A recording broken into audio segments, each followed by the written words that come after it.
The Stockdales seemed like the perfect family. 4 talented sons raised under strict Christian values, a mother devoted to her family's success, and a father who led them with unwavering discipline. They lived a life most people only read about, free from distractions, immersed in faith, and bound together by the sweet harmonies of their bluegrass music. In 2008, they shared their world with millions on the reality show Wife Swap, where their disciplined lifestyle and moral convictions stood in stark contrast to modern norms. But what America saw on television was only part of the story. Fast forward to June 15, 2017. A single 911 call from their rural Ohio home would uncover a devastating reality. Police arrived to find Catherine Stockdale, the nurturing matriarch, and James, her bright and promising youngest son, dead from gunshot wounds. And in the center of it all, Jacob Stockdale, the once soft-spoken second son, lying on the floor, a self-inflicted gunshot wound to his head. What led this seemingly peaceful, devout young man to kill his own mother and brother? How could a family built on faith, discipline, and love fall into such unspeakable tragedy? Tonight, we uncover the haunting story of the Stockdale family, exploring the rigid lifestyle they lived, the pressures they faced, and the chilling questions left unanswered by one of the most shocking family murders in recent history. The Stockdale family lived a life that many would describe as idyllic, yet unusual. Timothy Stockdale, the head of the family, was a deeply religious and principled man. He believed in creating a home where faith and discipline reigned supreme. His wife, Catherine, was the glue of their tightly knit unit, a devoted mother who homeschooled her 4 sons, Calvin, Charles, Jacob, and James, and instilled in them the importance of morality and hard work. The Stockdales were not your typical American family. While most children their age were playing video games, watching TV, or browsing the internet, the Stockdale boys were busy honing their craft as a bluegrass band. They performed regularly as the Stockdale Family Band, playing at local festivals and events. Their music was a reflection of their lifestyle, harmonious, traditional, and focused on family values. But life at the Stockdale home wasn't all bluegrass melodies and family dinners. The family adhered to a strict set of rules that governed every aspect of their lives. Television, video games, and internet access were forbidden. Even everyday privileges like listening to secular music or socializing with peers were earned through a token system designed to reinforce discipline and accountability. This unusual lifestyle caught the attention of producers for the reality show Wife Swap. In 2008, the Stockdale family appeared in an episode that paired them with the Tonkovics, a family with a drastically different approach to life. The Tonkovics were laid back, embracing freedom and self-expression, a stark contrast to the rigid structure of the Stockdale household. Viewers were captivated by the clash between the two families. While Timothy and Catherine stood firm in their belief that their strict methods protected their children from negative influences, Jacob, then a teenager, seemed visibly distressed when exposed to the Tonkovics' freer way of life. A moment that stood out to many was when Lori Tonkovic, the visiting mother, allowed Jacob to listen to secular music for the first time. His reaction, a mix of curiosity, guilt, and internal conflict, left a lasting impression on viewers. The Stockdale family's time on Wife Swap painted a picture of a family deeply committed to their values, but it also hinted at the enormous pressure their children were under to conform. While the episode concluded with the families returning to their respective lives, for the Stockdales, the seeds of something far more complex and ultimately tragic had already been sown. What could have gone so wrong in a family so tightly bound by faith and discipline? Was Jacob Stockdale pushed to a breaking point by the rigid structure of his upbringing? Or were there deeper hidden struggles that no one saw coming? Why did Catherine, a mother who devoted her life to raising her children with love and care, become a target of such unthinkable violence? And what about James, the youngest son, a bright light in the family's bluegrass legacy? Was this a sudden, unprovoked act? Or were there warning signs that hinted at the tragedy long before it unfolded? As the investigation unraveled, chilling questions emerged. Did the Stockdale family's strict rules create a pressure cooker environment? Was Jacob silently battling mental health issues that no one dared to confront? And perhaps most hauntingly, could this tragedy have been prevented? To answer these questions, we must return to the beginning of their story, their appearance on national television, the lifestyle they portrayed to the world, and the clues that would later come into sharp focus as a portrait of a family in turmoil began to emerge. At the center of this tragic tale was Timothy and Catherine Stockdale, a couple deeply devoted to their faith, family, and a way of life that they believed would shield their children from the chaos of the outside world. Timothy, the patriarch, was a man of quiet strength, dedicated to providing structure and discipline. As the manager of the family's bluegrass band, he was instrumental in shaping not just their music, but also the strict moral code that governed their home. Catherine, on the other hand, was the heart of the family, a nurturing mother who homeschooled her children, cooked every meal, and instilled in them a deep sense of religious purpose. Together, they raised 4 sons, Calvin, Charles, Jacob, and James, each gifted, disciplined, and deeply respectful of their parents' values. Calvin, the eldest, was the trailblazer, setting an example of diligence and commitment. Charles, the second son, followed closely in his brother's footsteps, embracing the family's principles while pursuing his own dreams. But it was Jacob, the third son, who became the family's standout musician. With a natural talent for the fiddle, he often took center stage in the Stockdale family band, mesmerizing audiences with his skill. Yet beneath his quiet demeanor, Jacob seemed to carry the weight of the family's expectations more heavily than his brothers. He was described as obedient, polite, and introspective, a young man who rarely questioned the rules he grew up under. Then there was James, the youngest, a bright, vibrant teenager with a promising future ahead.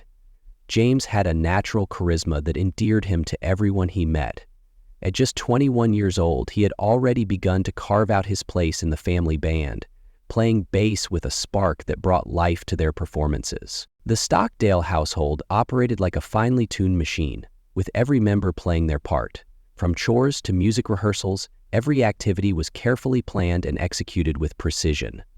Yet, for all their outward harmony, the pressures of such a rigid lifestyle may have been more profound than anyone realized. The family's rules were strict. Television and video games were forbidden, dating was discouraged, and every moment of the boys' lives was structured around faith, discipline, and music. To outsiders, it seemed idyllic, even inspiring.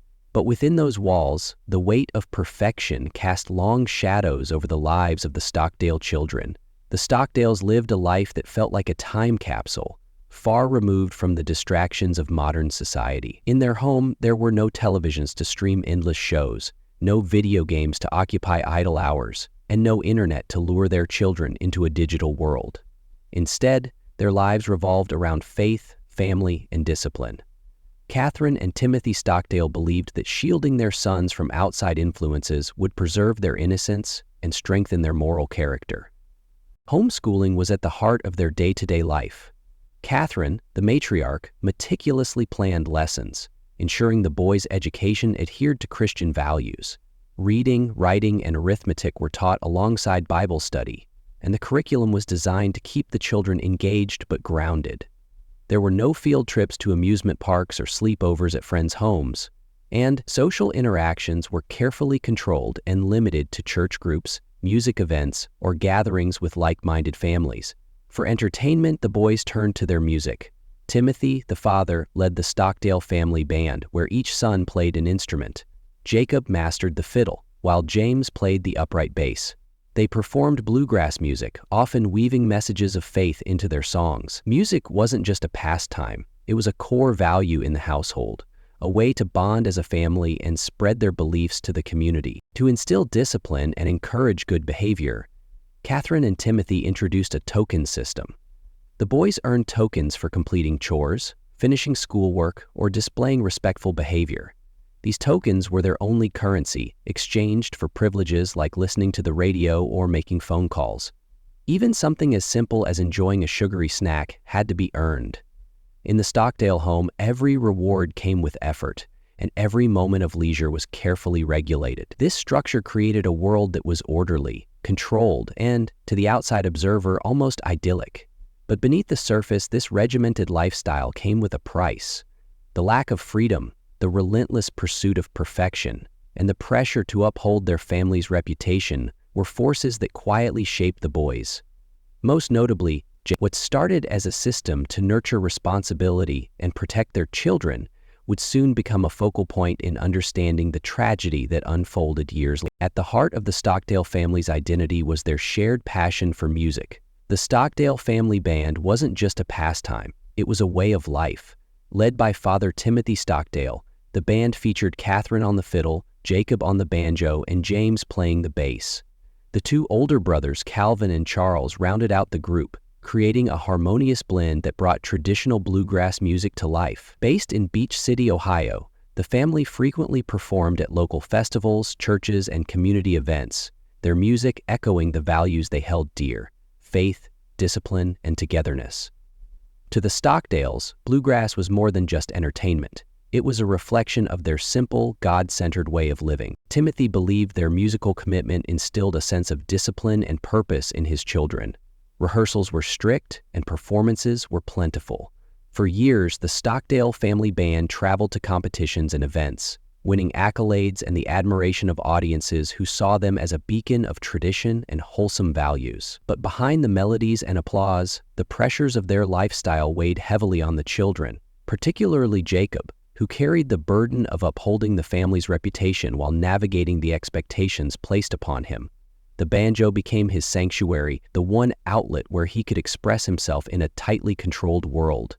To their community, the Stockdales were a model family, a harmonious unit dedicated to their craft and their faith. But as the music swelled on stage, the cracks in their perfect image began to grow, setting the stage for the unthinkable. Before tragedy struck, the Stockdale family was thrust into the spotlight on a popular reality show called Wife Swap.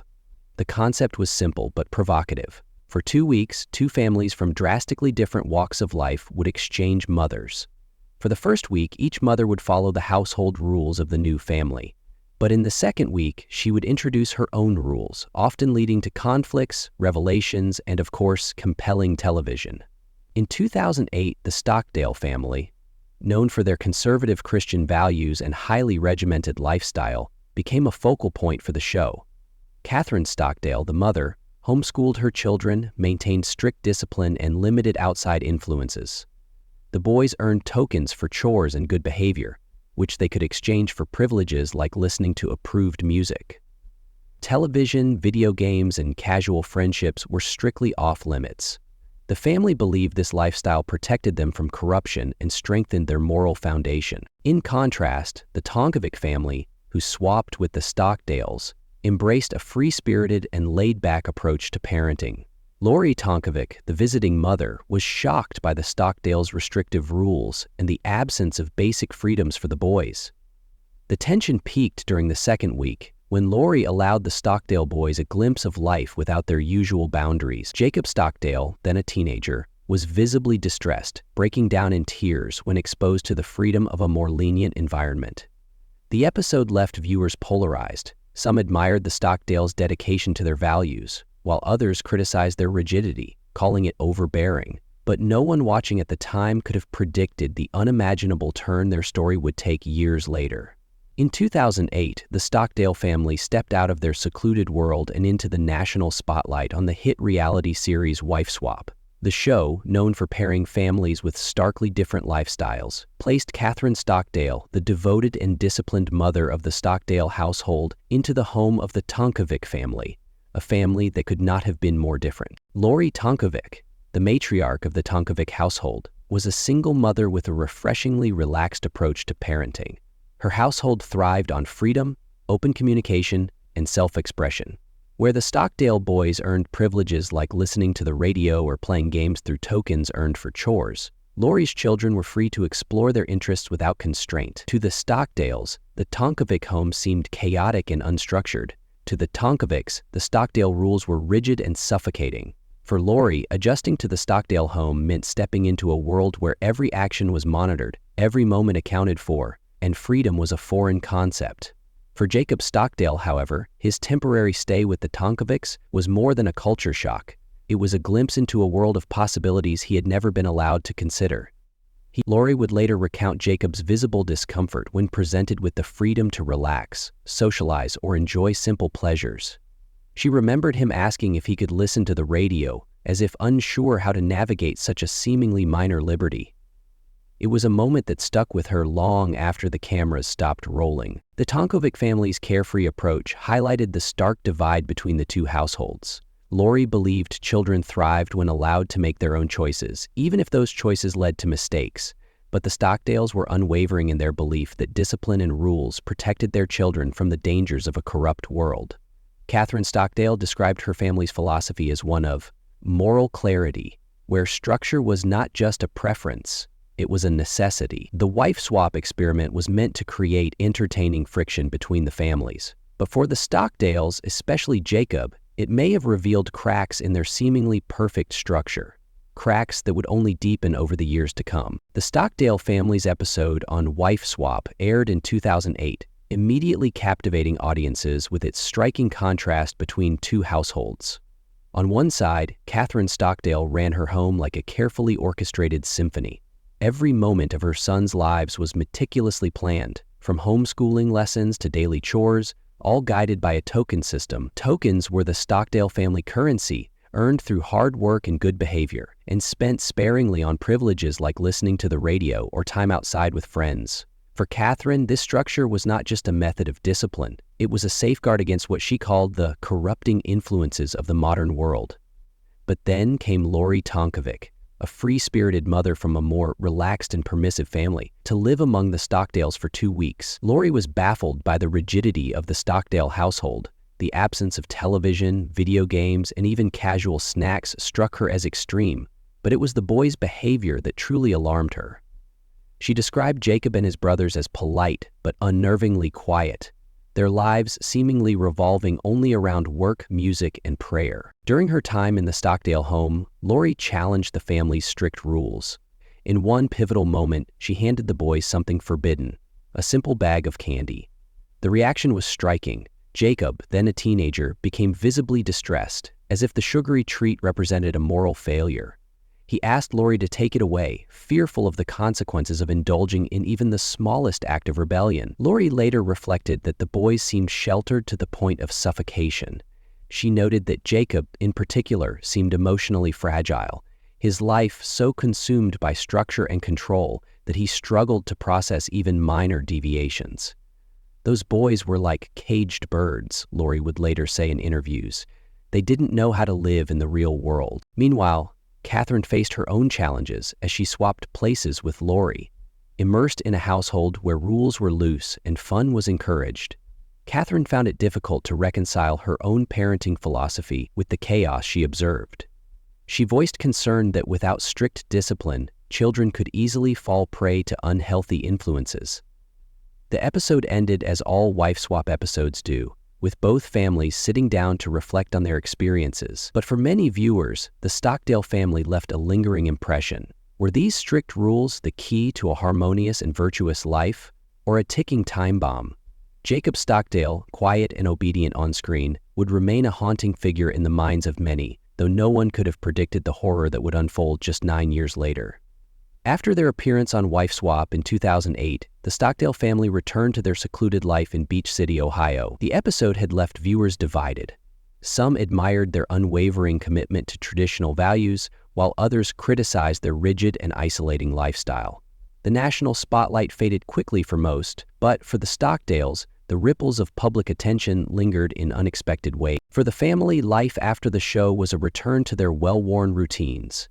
The children resumed their homeschooling, and the family band, the Stockdale Family Bluegrass Band, continued to perform at local events, churches, and bluegrass festivals. Timothy, the patriarch, remained the band's manager, ensuring the group's values and polished image were maintained. Their music, though simple and wholesome, had a growing local following as their performances became a symbol of their deeply religious and disciplined way of life. But not all was harmonious. The rules that had governed their household, rules that were thrust into the public eye during Wife Swap, remained unyielding. The Stockdale children were still isolated from the influences of modern culture. No television, no internet, and no unapproved social interactions. Catherine continued to enforce the strict token system, where small acts of obedience were rewarded with tokens that could be exchanged for limited privileges. To the outside world, it may have seemed like a charmingly old-fashioned way to keep the family close. But for the boys, It was an all-encompassing structure that left little room for personal exploration. The pressures of their insular existence began to show. Jacob, the second eldest son, who was 16 at the time of their wife swap appearance, took on a significant role in the family band. A skilled fiddle player, his talent was undeniable, but for Jacob, performing wasn't just an expression of his passion for music, it was an obligation. As he grew older, whispers from those around the family suggested that Jacob struggled with the weight of expectations. He rarely interacted with peers his age, and any relationships outside the family were closely monitored. Over time, some members of the local community began to wonder if the Stockdale family's rigid lifestyle was too much for the boys. Lori Tonkovic, the woman who temporarily became the family's mother during wife swap, would later recall her concerns about Jacob. During the show, she introduced the boys to new freedoms like listening to popular music. She remembered how upset Jacob became when these small liberties were taken away at the end of the swap. Years later, Lori couldn't help but wonder if those moments had given Jacob a glimpse of a life he would never be allowed to have. Despite these underlying tensions, the Stockdales maintained their carefully constructed image. Publicly, they were a model of morality and discipline. Their music carried on, their faith remained strong, and their lives seemed untouched by the outside world. But beneath the surface, a storm was building, one that no one could see and few could have predicted. To the outside world, Jacob Stockdale was a quiet, disciplined young man, shaped by the rules and values of his devout family. A gifted fiddle player, he traveled across the country performing with the Stockdale family band, captivating audiences with his extraordinary talent. But those closest to Jacob began to notice cracks in his seemingly composed demeanor as the years went by. Subtle, yet concerning signs of distress began to emerge. Jacob had grown up in a highly regimented environment. The Stockdale children were shielded from the influences of modern society. No television, no internet, no video games. Even friendships outside their immediate family were rare. Rewards and punishments in the home revolved around a strict token economy, where earning basic freedoms like listening to the radio or socializing was tied to tasks and achievements. It was a system meant to instill discipline, but for Jacob, it may have become suffocating. In his early 20s, Jacob began showing signs of emotional struggle. Friends and acquaintances described him as reserved, often reluctant to open up about his feelings. There were whispers that he had grown increasingly anxious, even withdrawn. Lori Tonkovic, the mother from the Tonkovic family who temporarily replaced Catherine on wife swap, recalled a moment during the show that seemed to foreshadow Jacob's inner turmoil. When Lori relaxed the strict rules of the household, allowing the boys to experience more freedom, Jacob broke down, pleading for the structure to return. "I can't do this," he reportedly cried, clutching on to the rigid system that had been his only reality. Years later, Jacob's distress only deepened. Family friends noted that he seemed to carry the weight of expectations, both as a performer in the band and as a devout son of the Stockdale household. Some speculated that the pressure to meet the family's exacting standards, combined with his isolation from the outside world, may have begun to take a toll on his mental health. Despite this, Jacob kept his struggles largely to himself, presenting a calm exterior that masked the storm brewing within. By 2017, Jacob's demeanor had reportedly grown darker. Some observed that he seemed distant, his interactions with others tinged with an underlying tension. In retrospect, these were warning signs, small pieces of a puzzle that no one could fully assemble in time. But what exactly pushed Jacob over the edge remains a chilling mystery, a question that lingers in the aftermath of an unimaginable crime. June 15, 2017, started like any other quiet summer day at the Stockdale family home in Beach City, Ohio. Surrounded by fields and serenity, the farmhouse stood as a symbol of the family's values: peace, discipline, and devotion. But as the day unfolded, that tranquility would shatter irreparably. At 4:36 p.m., the Stark County Sheriff's Office received a chilling 911 call from the Stockdale residence. The dispatcher answered, but the line went dead before anyone spoke. Moments later, a second call came in, this time from a concerned neighbor, reporting the unmistakable sound of gunshots echoing from the Stockdale property. Officers arrived within minutes, cautiously approaching the home. The scene that greeted them was far from the image of a wholesome family they had come to associate with the Stockdales. Lying in the front room was Catherine Stockdale, the 54-year-old matriarch, fatally shot at close range. Not far from her, officers found 21-year-old James Stockdale, her youngest son, also dead from a gunshot wound. Both had been shot with a 20-gauge shotgun, a firearm typically used for hunting. As officers searched the home, they discovered 25-year-old Jacob Stockdale still alive but gravely injured. He was lying in a pool of blood, a gunshot wound to his head from an apparent suicide attempt. The weapon, a shotgun, lay nearby. Miraculously, Jacob had survived the self-inflicted wound, though he was unresponsive and critically wounded. While paramedics rushed Jacob to the hospital, investigators pieced together the immediate timeline. Catherine had been shot first, followed by James. Evidence suggested neither had time to defend themselves or escape. The calm atmosphere of the home, dishes left on the counter, a chair slightly askew, hinted that the attack had been swift and unexpected. There were no signs of a struggle, no notes, and no immediate explanation for the horrifying events. As the sun set that evening, the Stockdale home, once a place of music and laughter, was now a crime scene. Questions lingered in the air. Why had Jacob, the son who once played joyful fiddle tunes alongside his family, turned a gun on them? And what could have driven him to such a catastrophic breaking point? June 15, 2017. It was an ordinary afternoon in Beach City, Ohio, a quiet rural town where the hum of daily life rarely stirred alarm. But at 4:36 p.m., a call came through to 91111, brief, unsettling, and silent. The dispatcher could hear nothing but faint rustling before the call abruptly ended. There were no cries for help, no words of explanation, just the chilling void of silence on the other end. Protocol dictated a response, and within minutes, officers from the Stark County Sheriff's Department were en route to the Stockdale family home, a picturesque farmhouse that had long been a symbol of discipline and tradition in the community. When deputies arrived, the serenity of the property stood in stark contrast to the growing unease in their minds. As they approached the house, they found the door unlocked. Inside, the stillness of the home was broken only by the faint hum of the air conditioning. But the scene awaiting them in the kitchen was nothing short of horrific. Catherine Stockdale, 54 years old, lay lifeless on the floor, a gunshot wound to her head. Nearby, her youngest son, James, only 21 years old, was also found dead, a similar wound confirming his. Then, in another room, the officers discovered a third figure. Jacob Stockdale, 25, was barely clinging to life. A gunshot wound to his head, self-inflicted, had left him unconscious but breathing. Beside him lay the weapon, a .20-gauge shotgun.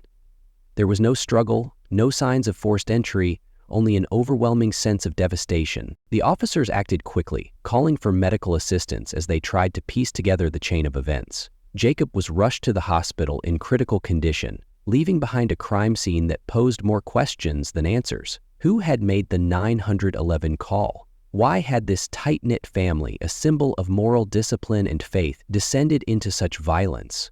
And what could have driven Jacob to such extremes? The discovery sent shockwaves through the community. To neighbors and friends, the Stockdales were the very definition of a wholesome, devoted family. But the evidence before them suggested a story far more tragic and far more complicated than anyone could have imagined. When deputies arrived at the Stockdale family home on that fateful summer day, the scene that awaited them was far from the picture-perfect image of harmony the family had portrayed to the world. The call had come from a landline at the residence, but when the dispatcher answered, the line had abruptly gone silent. That eerie disconnect prompted an immediate response from local authorities, who would soon uncover the unimaginable. Inside the home, the first responders were met with an unsettling stillness. The air was heavy, and the sound of their footsteps echoed as they cautiously moved through the house.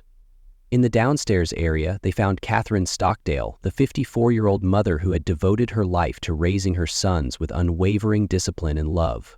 She was lying motionless on the floor, a gunshot wound confirming her death. Nearby, another tragic discovery awaited. James Stockdale, the youngest of the four sons, only 21 years old, lay lifeless. James had been described as the bright, cheerful spirit of the family, the one who could lift the mood with his banjo and a wide smile. He, too, had been shot and showed no signs of life. Both deaths were instantaneous, leaving no chance for survival. As authorities moved through the house, they found the shooter, Jacob Stockdale, 25 years old and the second eldest son.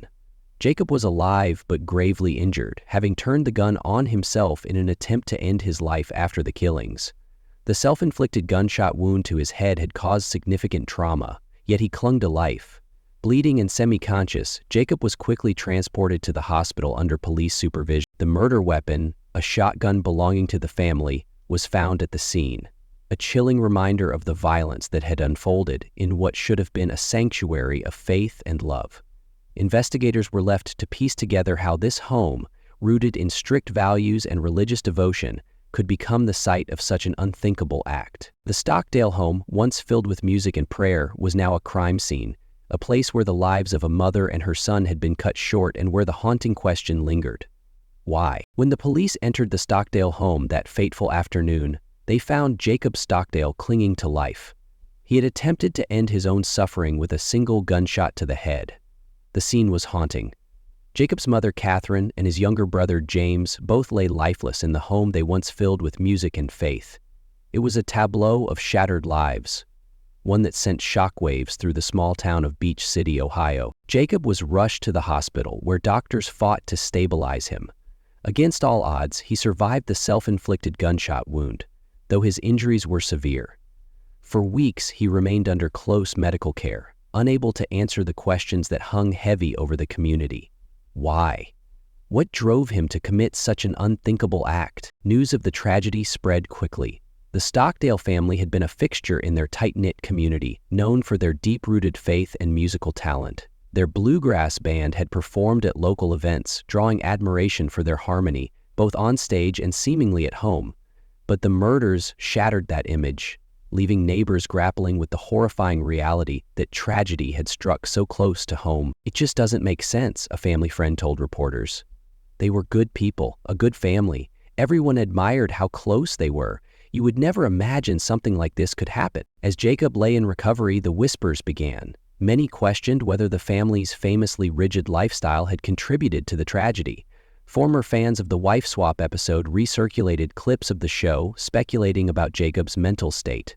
One particularly telling moment featured Jacob breaking down in tears when exposed to the concept of personal freedom, a stark contrast to the rules that governed his life. The church the Stockdales attended held a vigil for Catherine and James, their absence leaving an unfillable void in the congregation. Prayers were offered for Jacob's recovery and for the answers that would eventually come, but amid the prayers and candles, an unsettling silence lingered. The silence of a community that didn't know how to reconcile the faith, discipline, and order the Stockdales represented with the unimaginable violence that had unfolded in their home. Meanwhile, authorities began to piece together a narrative, but the central question remained elusive. What had snapped in Jacob Stockdale, and was it something that could have been foreseen or prevented? When the police arrived at the Stockdale family home, the scene they encountered was as shocking as it was perplexing. Catherine Stockdale, 54, was found lifeless on the floor, her body near the entrance to the family's well-kept house. Just a few feet away, James Stockdale, only 21, lay motionless. Both had been fatally shot. Nearby, Jacob Stockdale, 25, was found barely clinging to life, a gunshot wound to his head and a firearm at his side. The initial question investigators faced was simple but chilling. What could have driven this son, described by friends and family as quiet, respectful, and deeply religious, to commit such a heinous act? The first challenge for investigators was piecing together a clear timeline of events. The Stockdales lived an isolated life in rural Beach City, Ohio. With no neighbors close enough to hear gunshots and no signs of forced entry, police initially ruled out the possibility of an outsider being involved. It was clear that whatever had happened, it occurred entirely within the family. Evidence collected from the scene painted a disturbing picture. The murder weapon, a shotgun belonging to the family, was recovered near Jacob's body. Ballistic analysis confirmed it had been used to kill both Catherine and James before Jacob turned it on himself. The physical evidence was straightforward, but the motive? That was far more elusive. Interviews with family acquaintances, bandmates, and community members offered little clarity. Many described Jacob as a devoted son, deeply involved in the family's bluegrass band and unwaveringly committed to the strict values instilled by his parents. Yet some mentioned cracks in the idyllic image. Jacob, they said, had begun to exhibit signs of emotional distress. Friends noted he was withdrawn, and while he was seen at public performances, his demeanor had changed over time. Despite this, no one had seen any indication of violence. As police dug deeper, they uncovered a lifestyle that was far from conventional. The Stockdales were devout Christians who homeschooled their children and strictly limited outside influences. Television, video games, and modern conveniences were forbidden. Even friendships outside the family were rare. The children earned tokens for privileges like listening to pre-approved music or engaging in recreational activities. To outsiders, this appeared as an attempt to preserve moral purity. But could such rigid control have placed unbearable pressure on Jacob? Investigators also considered mental health as a potential factor. While there were no prior reports of psychiatric diagnoses or treatment, Jacob's behavior leading up to the murders was described as increasingly erratic. Close family friends mentioned his growing fear of failing to meet his parents' expectations. Though no formal reports of abuse or neglect had been made, experts speculated whether the combination of isolation, strict upbringing, and possible untreated mental illness created a volatile storm. However, the lack of a definitive motive complicated the case. Jacob survived his self-inflicted gunshot wound but was unable or unwilling to provide a clear explanation. After recovering, he invoked his right to remain silent during police questioning, leaving investigators to rely solely on the physical evidence and testimony from those who knew the family. One lingering question haunted the investigation. Was this an act of spontaneous rage, or had it been planned? Police found no evidence of premeditation, no written notes, no internet searches, no documented grievances. And yet, the precision with which the crime was carried out suggested that Jacob had made a conscious decision to end the lives of his mother and brother before attempting to end his own. For investigators, the Stockdale case became a haunting enigma. The physical evidence was clear, but the psychological and emotional forces driving Jacob's actions remained obscured. A reminder that sometimes the most challenging mysteries aren't found in the evidence, but in the human mind itself. When the police arrived at the Stockdale family home on that June afternoon in 2017, they didn't expect to find anyone alive. But amidst the tragic scene, Jacob Stockdale, though gravely injured, clung to life. He had turned the gun on himself after killing his mother, Catherine, and his younger brother, James. The bullet, aimed at his head, failed to end his life, leaving him critically wounded but conscious enough to be transported to the hospital. Doctors at Cleveland's Metro Health Medical Center fought to save Jacob. The self-inflicted gunshot wound had caused extensive damage, requiring months of grueling surgeries and rehabilitation. For weeks, Jacob remained under heavy medical care, unable to speak to police or the public. His survival, though remarkable, brought with it haunting questions. What could have driven him to such violence? What had been going through his mind in the moments leading up to the tragedy? As Jacob's physical recovery progressed, the legal system was already preparing its response. By the time he was stable enough to leave the hospital, he faced 2 counts of murder for the deaths of Catherine and James Stockdale. His defense team raised concerns about his mental health, requesting psychological evaluations to assess his ability to stand trial. The court would hear chilling details of Jacob's upbringing, his strict religious environment, lack of exposure to modern influences, and the overwhelming pressure to conform to his family's ideal. While awaiting trial, Jacob remained under close supervision, his injuries leaving him frail and his demeanor quiet. Prosecutors, however, made it clear they intended to pursue justice for the victims. For the Stockdale family and the local community, his recovery marked the beginning of a long, painful journey to uncover the truth behind his unimaginable actions. But as Jacob Stockdale's body healed, the mystery of what truly happened on that tragic day deepened, leaving investigators and loved ones grasping for answers. What could drive a man to turn on his own family? And how much of Jacob's story would ever truly be known? The aftermath of the Stockdale family murders did not bring immediate answers, but instead, it unraveled a complex and deeply troubling legal process. Jacob Stockdale, despite his severe self-inflicted injuries, survived. His recovery was slow and painful, but it was only the beginning of a long road through the legal system that would attempt to make sense of his horrific actions. As Jacob regained consciousness in the hospital, the legal machinery moved swiftly. Stark County prosecutors filed 2 counts of aggravated murder against him for the deaths of his mother, Catherine, and his younger brother, James. But questions loomed over his mental state and the capacity in which he could stand trial. What was clear from the beginning was that this case was not just about what he had done, but also why. Over the next 2 years, court proceedings were delayed repeatedly as Jacob underwent psychiatric evaluations. His defense attorneys argued that Jacob's mental health was a key factor in the events of June 15, 2017. The defense sought to prove that years of strict and isolating upbringing may have contributed to his state of mind, combined with what they described as severe, untreated psychological issues. Prosecutors, however, presented a chilling narrative, a deliberate act of violence carried out by a man who had long struggled under the weight of his family's strict rules and expectations. They argued that the murders were premeditated, citing evidence from the crime scene and Jacob's own actions leading up to the day of the killings. By 2021, after multiple evaluations and extensive legal negotiations, Jacob Stockdale was finally deemed competent to stand trial. However, instead of proceeding with a lengthy courtroom battle, Jacob opted to enter a guilty plea. Standing before the court, he admitted to the murders of his mother and brother.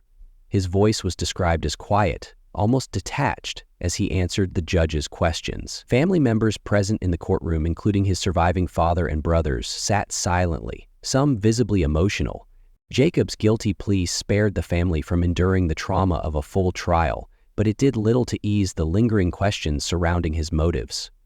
As part of the plea deal, Jacob received a sentence of 15 years to life for each murder, to be served consecutively, a total of 30 years to life in prison. In his final statement to the court, Jacob expressed remorse, but it was clear that the pain he caused would resonate far beyond the courtroom walls.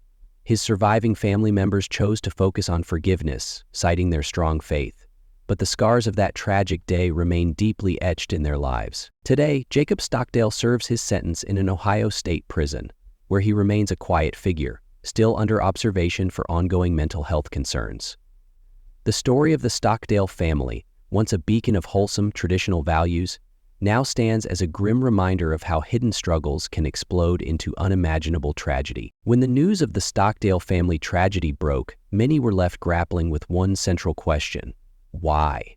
What could have driven Jacob Stockdale, a son deeply embedded in his family's strict and religious lifestyle, to commit such a violent act? For those who knew the Stockdales, the family represented discipline and devotion. Their days were meticulously structured, built around faith, homeschooling, and bluegrass music. Television, video games, and even casual social interactions were forbidden, deemed harmful distractions from their moral and spiritual goals. Instead, the Stockdale children were taught to earn privileges through a token system. Chores and good behavior granted access to rare treats like listening to the radio or engaging in monitored leisure activities. This rigid structure was intended to protect them from the outside world's influence. But could it have inadvertently contributed to Jacob's breaking point? Lori Tonkovic, the temporary mother during the Stockdales' episode of Wife Swap, later described the family's lifestyle as suffocating. She recounted a moment with Jacob that struck her deeply. During her week with the family, Lori lifted their strict rules and allowed the children to experience freedoms they had never known, like access to television and even playing a card game. Jacob broke down in tears, overwhelmed by the weight of this newfound liberty. She recalled, "He told me that he felt his family's strict rules were there to protect him. But I saw something else. I saw fear, like he was desperate for a way out." Could this glimpse into a freer world have planted seeds of inner turmoil within Jacob? Another factor to consider is isolation. The Stockdale children were homeschooled, their social interactions limited primarily to family activities and their performances in the Stockdale family band. While this fostered close family bonds, it also meant Jacob had few outlets to process emotions or explore his identity outside the rigid framework set by his parents. Studies on restrictive environments suggest that long-term isolation and lack of personal autonomy can lead to severe psychological stress, including anxiety, depression, and, in extreme cases, emotional breakdowns. Did Jacob's upbringing leave him ill-equipped to handle the pressures of adulthood or internal conflicts that may have been bubbling beneath the surface? There's also the question of mental health. Jacob's actions were so sudden, so extreme, that many have speculated whether he struggled with undiagnosed mental illness. Could depression, anxiety, or another psychological disorder have gone unnoticed or unaddressed in a family that placed such strong emphasis on self-reliance and religious faith? Tragically, the answers may have died with Catherine and James. Finally, some have pointed to the immense pressure placed on Jacob as a member of the Stockdale family band. As the lead fiddler, Jacob was not only a crucial part of the family's livelihood, but also a representative of their values. The band's reputation and success depended on their cohesion, discipline, and continued performances. Did the weight of these expectations, coupled with his restricted lifestyle, create a storm of pressure Jacob could no longer bear? These potential motives, strict control, isolation, the pressure to succeed, and possible mental health struggles, paint a complex picture of Jacob Stockdale's life leading up to that tragic day in 2017. Yet, even as we examine these possibilities, the full truth may never be known. What we do know is that this story forces us to confront uncomfortable questions about the effects of extreme control and the fragile nature of the human psyche. To understand how a young man like Jacob Stockdale, a devout musician raised in a family grounded in faith, could commit such an unthinkable act, we must look beyond the events of that day and into the complex world of his psychological state. By all accounts, Jacob had been a quiet and obedient son, deeply immersed in the rules and routines of the Stockdale family. But Jacob's upbringing was marked by a strict code of behavior that shaped every aspect of his life. The family's homeschooling practices, lack of access to media, and regimented reward system meant that Jacob's world was tightly controlled. Catherine Stockdale believed that shielding her children from outside influences was the key to raising moral, well-rounded individuals. But to some, this level of control bordered on isolation, depriving the children of the social and emotional tools to process the complexities of the world. Lori Tonkovic, the temporary mother during the family's 2008 wife swap episode, recalled an emotional moment with Jacob that hinted at deeper struggles. During the swap, Lori allowed the Stockdale boys to relax the family's strict rules, but when Jacob was given even a small taste of freedom, he broke down in tears, overwhelmed by guilt. He told me that if he ever disobeyed, he believed he would burn in hell, Lori later revealed. This intense fear of failure and the crushing weight of perfectionism may have taken a toll on Jacob's mental health over the years. Experts who later examined the case speculated that Jacob's tightly controlled environment could have contributed to feelings of repression and anxiety. Living under the constant pressure to meet high moral standards, coupled with limited outlets for self-expression, may have left Jacob ill-equipped to cope with stress or internal conflict. In the years leading up to the tragedy, Jacob's increasing isolation raised further questions. Friends and acquaintances noted that Jacob rarely socialized outside of family or the bluegrass music circuit. His life revolved around routine, and deviations from this structure seemed to unsettle him. This rigidity, while a product of his upbringing, may have exacerbated feelings of loneliness or confusion as he reached adulthood. Another factor to consider is the possibility of untreated mental illness. While no formal diagnosis has been made public, Jacob's actions suggest the potential for underlying psychological conditions, such as severe depression or psychosis. Family annihilation, a term used to describe cases where a family member kills their relatives, often stems from a mix of mental health struggles, feelings of entrapment, and an inability to see a way out. In Jacob's case, we are left with more questions than answers. Was he grappling with untreated mental illness? Did the weight of his family's expectations push him to a breaking point? Or was it a culmination of years spent in isolation, creating a perfect storm that led to unimaginable violence? The answers may never be fully known, but one thing is certain: the mental and emotional toll of Jacob Stockdale's actions is a tragedy that extends far beyond the lives lost that day. Cases like the Stockdale family tragedy often leave even seasoned professionals grappling for answers. To understand the underlying causes of such extreme violence, experts in psychology and criminology turn to patterns seen in similar family dynamics. Dr. Emily Carter, a forensic psychologist specializing in family crimes, explains, "In highly controlled environments, where individuals are shielded from external influences, the pressure to conform to rigid expectations can be overwhelming. Over time, this can create a psychological fracture, an internal struggle between obedience and autonomy that may eventually manifest in destructive ways."